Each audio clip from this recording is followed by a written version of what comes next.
Hi, everybody. Welcome back to the Come Off Conqueror show. Today, I was doing a pre interview with my dear friend and colleague, Lisa Fife, and um, I was interviewing her about her business and stuff, and ended up talking about suicide prevention because it's a lot of what she does. She runs a support group called Anchor of Hope, which is a grief support group that helps people who have either had loved ones die by suicide or people who are dealing with suicide ideation and self-harm themselves.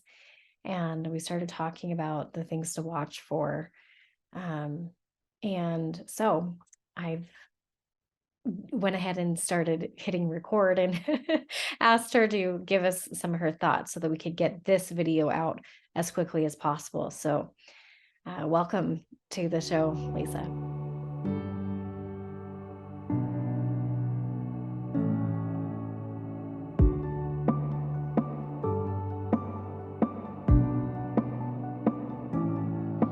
Okay, so let me re-ask the question.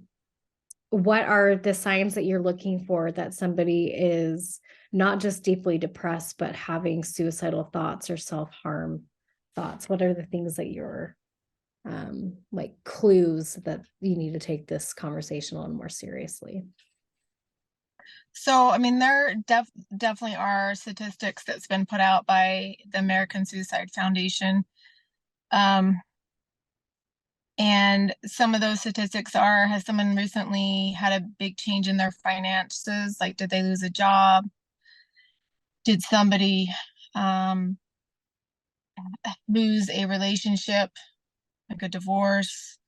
Did somebody lose? It's kind of all around, I guess, loss in some sense. Like they had an expectation and it's now changed, and there's been some type of loss. They didn't get into a college they wanted to get into, or they are not accepted into a social group. So those are just some of the um, facts you'll see, or they've gotten a diagnosis of some health, chronic health, or someone in their family has had a diagnosis of something.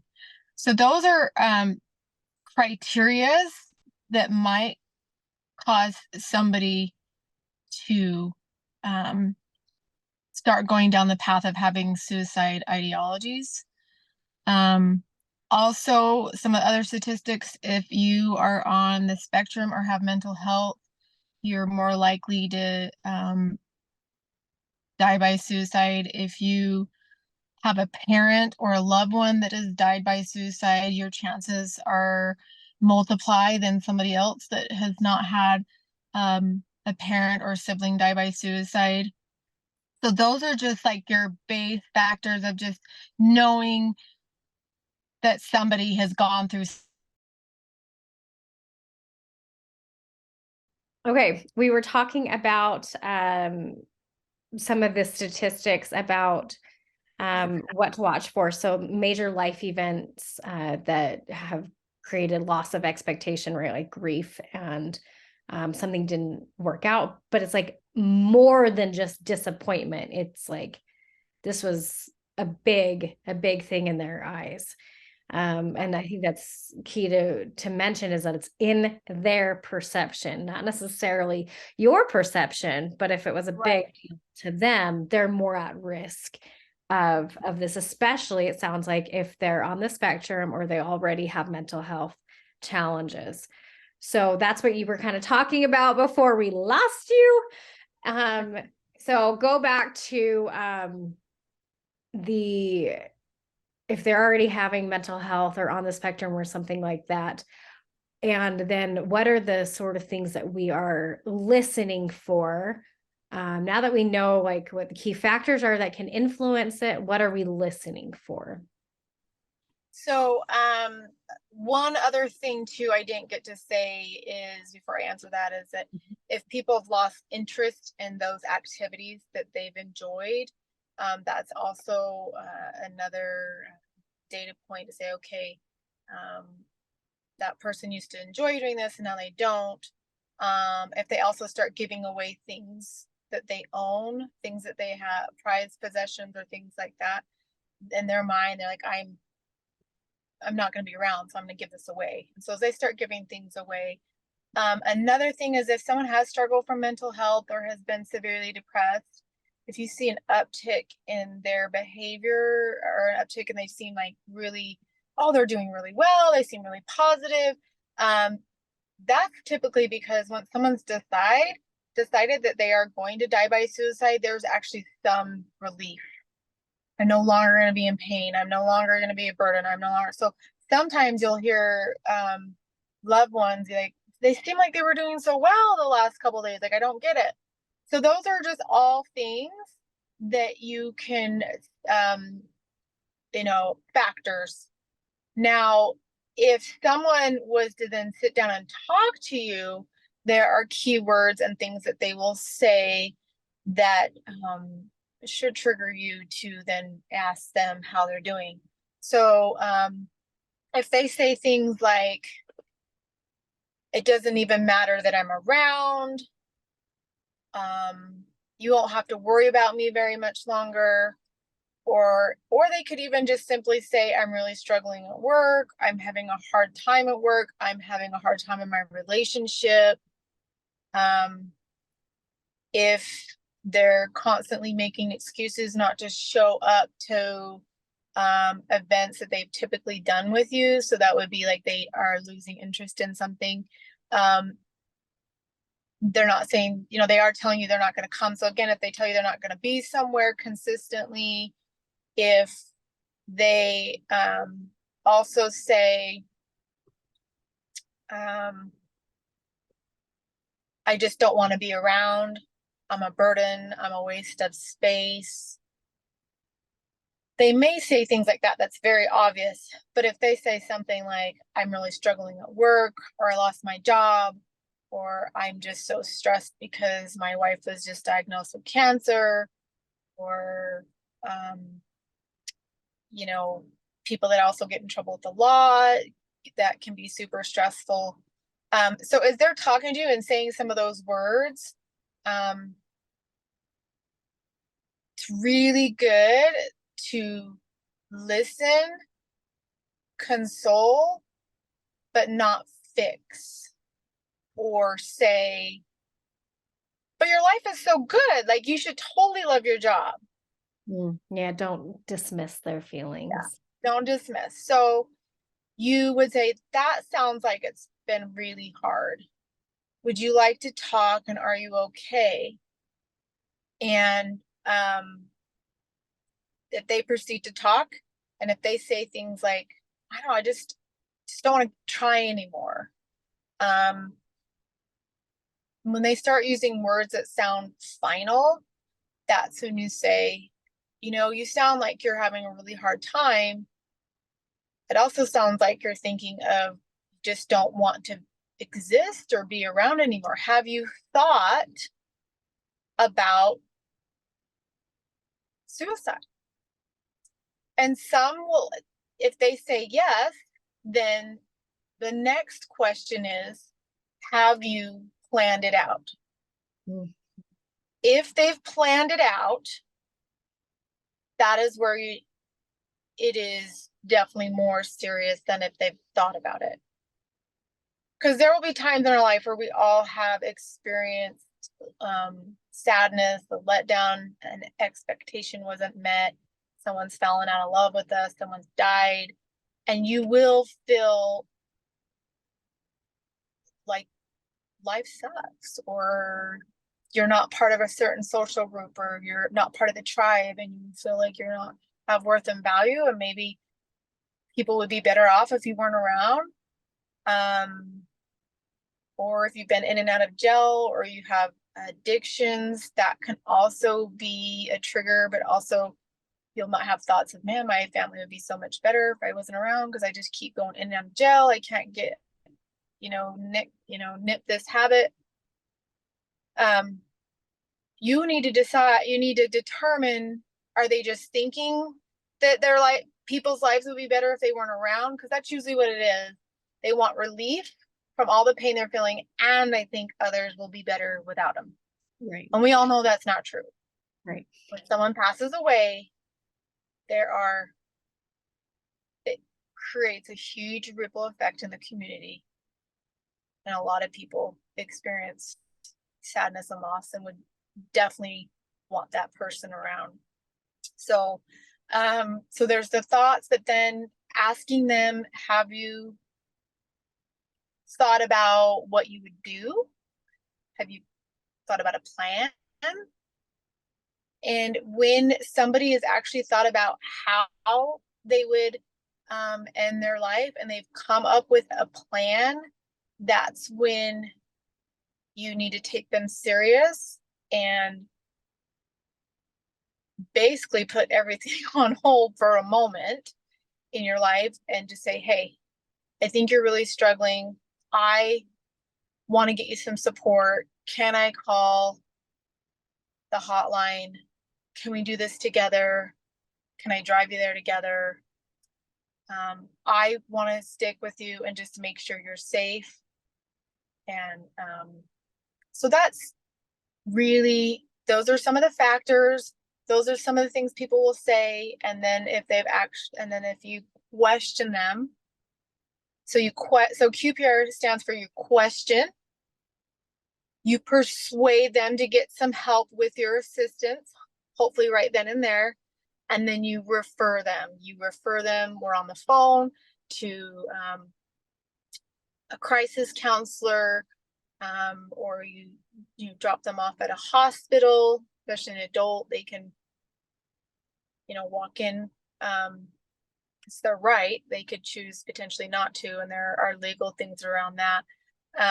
But those are things to look for and listen for when somebody is struggling with suicidal thoughts. So that's super helpful. While you were talking, I thought of a question. How do you know, and you answered it, when to know it's just a cry for help versus it's serious, immediate need. So it sounds like you question them.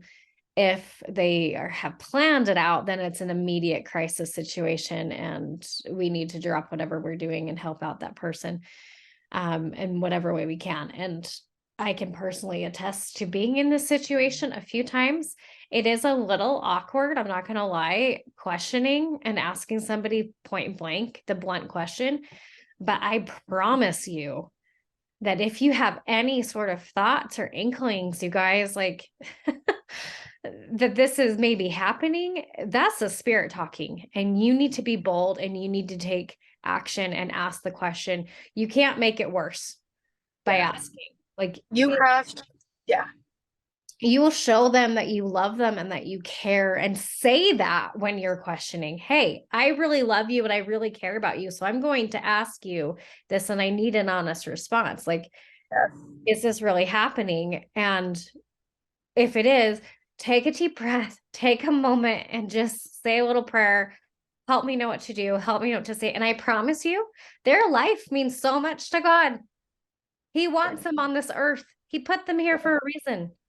And you happen to be the lucky person who gets to help in that moment. I know it's a little scary, but it'll work out. I have had, I can think of half a dozen or more situations in the last year and a half where I personally have been that person who has to ask the question, and it works out.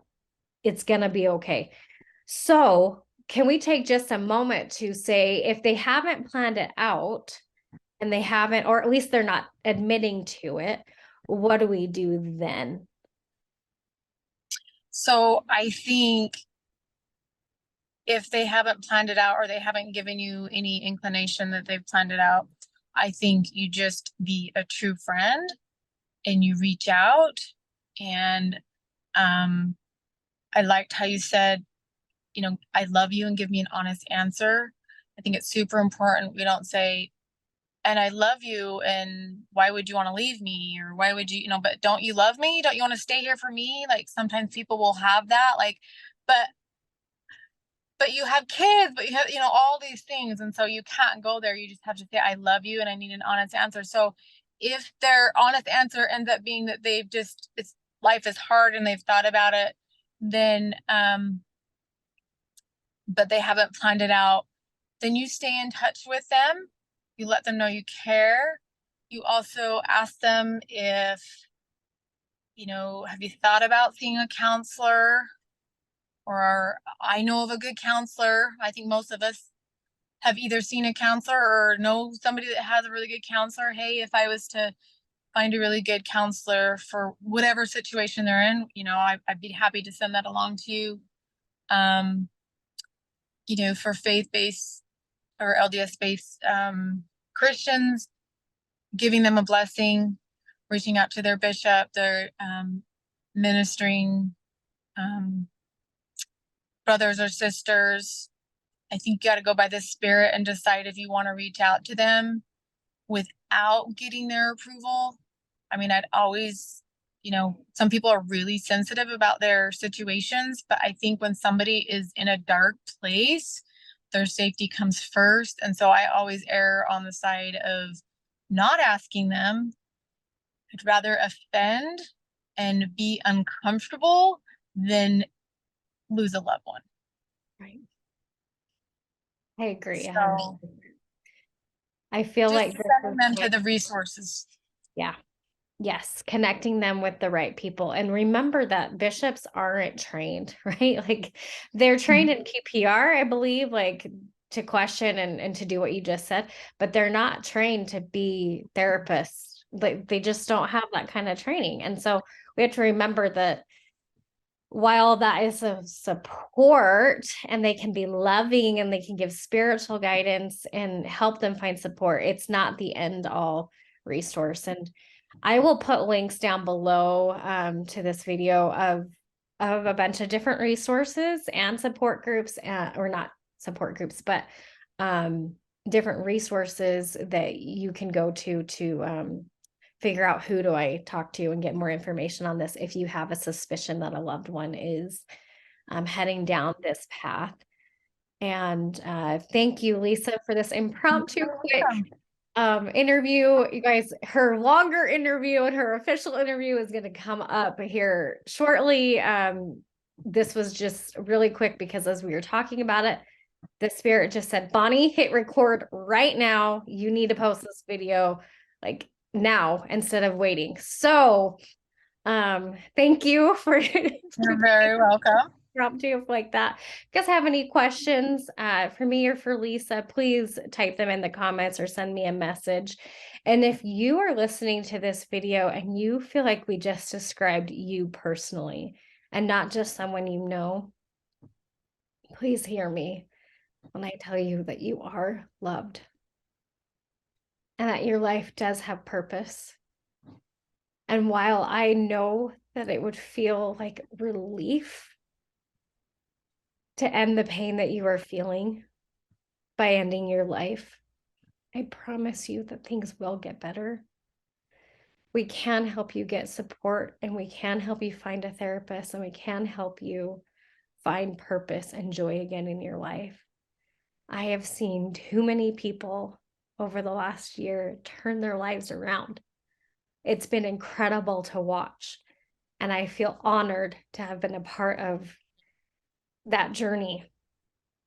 We are working on a guide that has a bunch of tools and ideas to help turn things around. And this guide's created by people who have experienced the thoughts and experienced where you're at. So I know these tools, I know these suggestions really work because I have seen it. And I personally have experienced the turnaround. And it's amazing. So don't give up just yet. Please reach out. We love you. And I'm not just saying that, I truly do care about you. So please find someone to talk to, whether it's me or someone else. There is help and there is hope. Thanks again, Lisa. Any last thoughts? No, I think you nailed it. I think that I'll just end with there is hope and everyone absolutely has purpose and value. And sometimes you just have to give it a little bit of time and things do get better. But there are people out there and there are resources that can help you navigate what you're going through. You don't have to do it alone. Okay, thank you. Thanks, everybody. Check out the links. Join our community if you need a friend to talk to. The Facebook group link is down below. We love you. Take care.